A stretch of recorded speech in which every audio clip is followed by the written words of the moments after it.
Let's begin with breaking updates now coming in. The United States is all set to impose a 50% tariff on all the Brazilian imports starting the 1st of August. So the announcement has coming from the United States, and Brazil is going to face a tariff of 50%. That's the announcement that has come in from the United States. Remember, as of now, talks still ongoing with the United States, and in the latest, the announcement that has come in from the United States is a 50% tariff. Remember, Donald Trump has said that the BRICS nation are also going to be facing the brunt, saying BRICS is seen as an anti-US force and it will have to face an additional 10% tariff. So now the latest announcement that has come in from the United States is that Brazil imports will face 50% tariff. That's the announcement that has come in from the United States. In fact, we have more breaking updates now coming in.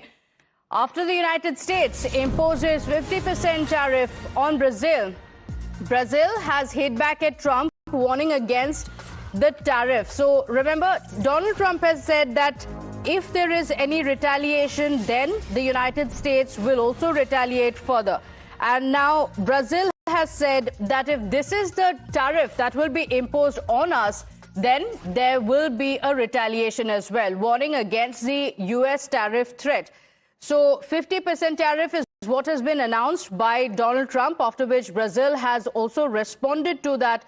Brazil and United States escalating the row over President Donald Trump's support, even for Bolsonaro. In fact, my colleague Srinjoy Chaudhary is joining us on the broadcast with the details. Srinjoy, the United States, the president has been very clear that the BRICS nation will also face an additional 10% tariff. And now the announcement coming in that Brazil will face 50% tariff. The 10% was really about de-dollarization, because President Trump believed that these BRICS countries, and let's not forget that Iran is one of the countries, and also China, were out to have a separate currency. Now, S. Jaishankar, External Affairs Minister, has made it clear that that is not so. But nevertheless, that 10% is still a threat. As far as Brazil is concerned, President Lula, who is left-leaning, and President Trump have not even met once. It's hard to believe that, but that is actually true. They have never met. And yet, President Lula has met Xi Jinping at least twice.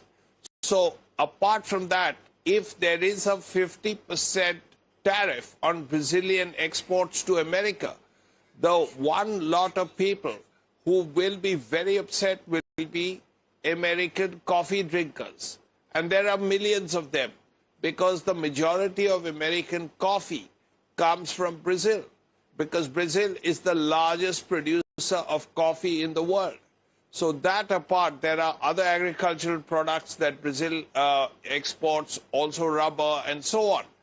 But it is clearly a flashpoint, because Brazil's exports are huge to America, and a 50% tariff will, of course, hurt Brazil, but it will also hurt American taxpayers, American consumers, because Brazil's products are directly consumed. I mean, it's not a manufacturing input that Brazil sends. It is coffee. Now, coffee is something that goes directly to virtually every American every morning. So it will directly affect the American consumer. So that is something that will have to be worked out over the next few weeks. All right, Sanjay, do stay with us. Let's also take our viewers through the war of words that is taking place, and in fact, the response from Brazil that has come in as well. And here's what President Lula says in light of the public statement made by the United States President Donald Trump. And he is speaking about social media on the afternoon of Wednesday. It is important to highlight the following. Brazil is a sovereign nation with independent institutions and will not accept any form of tutelage. So accusing the US President Donald Trump of looking down upon Brazil. He goes on to say the judicial proceedings against those those responsible for planning the coup fall exclusively under the jurisdiction of Brazil's judicial branch and as such are not subject to any interference or threats that could compromise the independence of the national institution. So he is talking about the charge that was leveled by Donald Trump.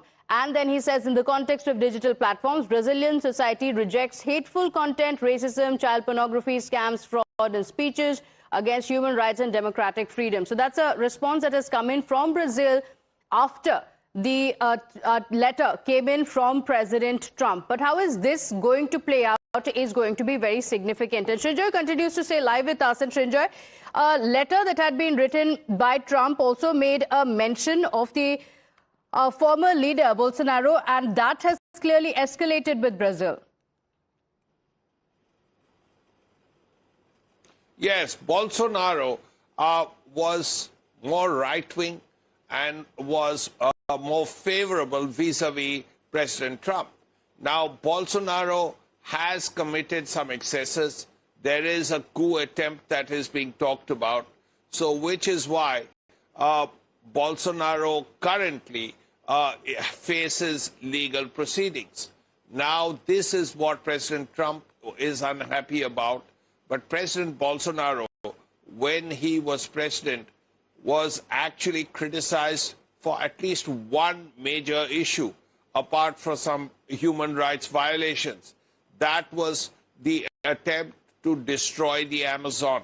Now, that was causing enormous harm, and it was really ensuring more global warming. Now, that is something President Lula has tried to stop. Okay. But a little of that is still happening. But it was these human rights excesses, human rights violations that President Bolsonaro is being indicted for, is being charged with. And that is something President Trump does not seem to like. Okay, all right. Stay with us. We have a response coming in from the U.S. President Donald Trump as well, as he has taken to social media again to make that